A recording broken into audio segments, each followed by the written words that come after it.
السعودية ومصر والإمارات أعمدة في عالم الصين المقبل. هذا ما يركز عليه التنين الصيني في أي تحالف جديد اقتصادي كان أو سياسي أو حتى عسكري، إذ أن الحديث عن توسيع تحالف دول البريكس الذي تتزعمه روسيا والصين ليس إلا فاتحة عقد طويل من الشراكات تحضرها الصين للقاهرة والرياض وأبو ظبي،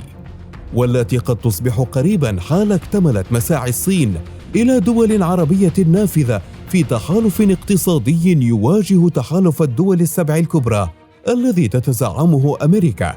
خاصة وأن الصين وروسيا استثمرتا قبلا باستبعاد أمريكا دولا ذات ثقل اقتصادي من مجموعة السبع لتشكلان مجموعة البريكس المكونة من 5 دول حتى اليوم، في ظل توقعات بتوسع قريب لها حال الموافقة على اقتراح الصين من قبل بقية الأعضاء الأربعة الآخرين: الهند وروسيا وجنوب إفريقيا والبرازيل. أما قائمة الدول التي قد تنضم إلى بريكس فهي ذاتها التي حضرت اجتماع بريكس بلس مؤخرا عبر تقنية الفيديو، وعلى رأسها إضافة لمصر والإمارات والسعودية الأرجنتين وإندونيسيا وكازاخستان ونيجيريا والسنغال وتايلاند. فما هو تحالف دول البريكس؟ وهل ستثقله الصين بالسعودية والإمارات ومصر ليواجه مجموعة السبع الصناعية التي تضم أضخم اقتصادات دول العالم الليبرالية، وهي كندا وفرنسا وألمانيا وإيطاليا واليابان والمملكة المتحدة والولايات المتحدة؟ بريكس، الولادة المتعسرة. في عام 2006 تنبهت الصين ومعها روسيا إلى ضرورة تشكيل تحالف اقتصادي سياسي يواجه تحالف الدول الصناعية السبع الكبرى، خاصة مع تقصد الولايات المتحدة والغرب استبعاد الصين وروسيا من التحالف، على اعتبار أن نظامي البلدين بحسب الغرب ليسا ديمقراطيين. إلا أن مفاوضات تشكيل التحالف الجديد استمرت 3 أعوام لينعقد أول مؤتمر قمة لهذا التحالف باعتباره منظمة سياسية في عام 2009، وكان أعضاؤه الدول ذوات الاقتصاد الصاعد،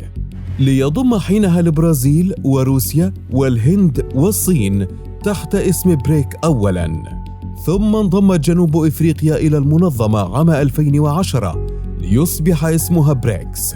التي وصفها الرئيس الصيني حينها هو جينتاو بأنها المدافعة عن مصالح الدول النامية بوجه الاقتصادات الغربية الكبرى، في تأكيد على ما تضمنه الإعلان التأسيسي الصادر عن أول قمة بين رؤساء الدول الأربع المؤسسة في روسيا عام 2009 بأن الإعلان عن تحالف دول بريكس هو تأسيس نظام عالمي ثنائي القطبية. إلا أن الاجتماعات المتتالية لمنظمة بريكس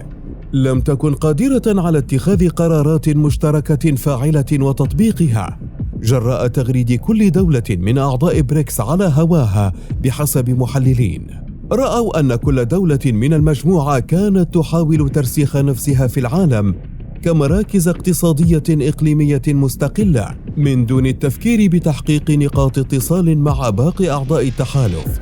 حتى أن دول بريكس باستثناء روسيا والصين بدأت محاولة إيجاد دور اقتصادي لها في فلك الاقتصاد الغربي والأمريكي، بدلاً من تطبيق الأساس الذي قام عليه تحالف بريكس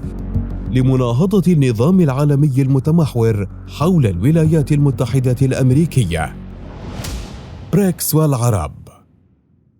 يبدو أن الصين بدأت تقترب بقوة من اختيار مرشحين جدد لعضوية بريكس، ليس فقط على أساس حجم اقتصادهم، وإنما أيضاً على أساس اهتمام الصين بهم، ما يشي بعزم الصين من دون أي ضجيج تحويل بريكس من منتدى الدول الطموحة المنفردة إلى صيغة بريكس بلس، المنظمة الأكثر فاعلية، خاصة مع مراهنة الصين على اقتصادات 3 دول عربية، بينها السعودية والإمارات الخليجيتان الثريتان والغنيتان بالنفط، إضافة إلى مصر إحدى أثقل دول المنطقة سياسيا واقتصاديا وعسكريا، ما يشير إلى أن هذه الدول ستتحول قريبا إلى مركز حقيقي للصراع بين بكين وواشنطن.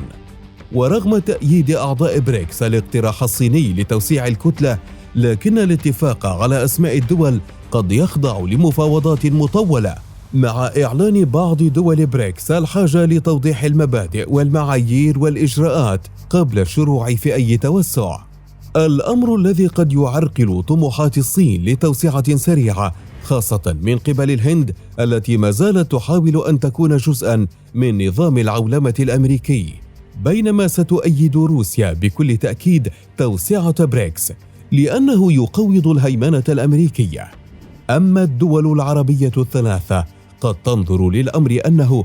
تعظيم كبير لاقتصاداتها عبر ربطها مع اقتصادات أخرى ضخمة على رأسها الصين وروسيا، إضافة إلى تشكيل جزء فعال من منظمة بريكس التي قد يترسخ دورها أكثر فأكثر في معالجة الشؤون الدولية وتعويض الأثر السلبي لمحاولة بعض الدول تكثيف المواجهة الجيوسياسية، ما يعني أن الإمارات والسعودية ومصر قد تجد نفسها أساساً لمنظمة قوية بين المجموعات الدولية المختلفة في مواجهة نظام عالمي مضطرب تحاول الصين أن تصبح أحد أقطابه عبر تحالفات لا يمكن أن تستقيم من دون دول وازنة في منطقة الشرق الأوسط تعين بكين على مواجهة التغيرات والاضطرابات غير المسبوقة عبر ما تسميها الصين بالتعددية الضامنة لبقاء الأسواق الناشئة والدول النامية في وجه الاقتصادات العملاقة للدول الصناعية السبع الكبرى.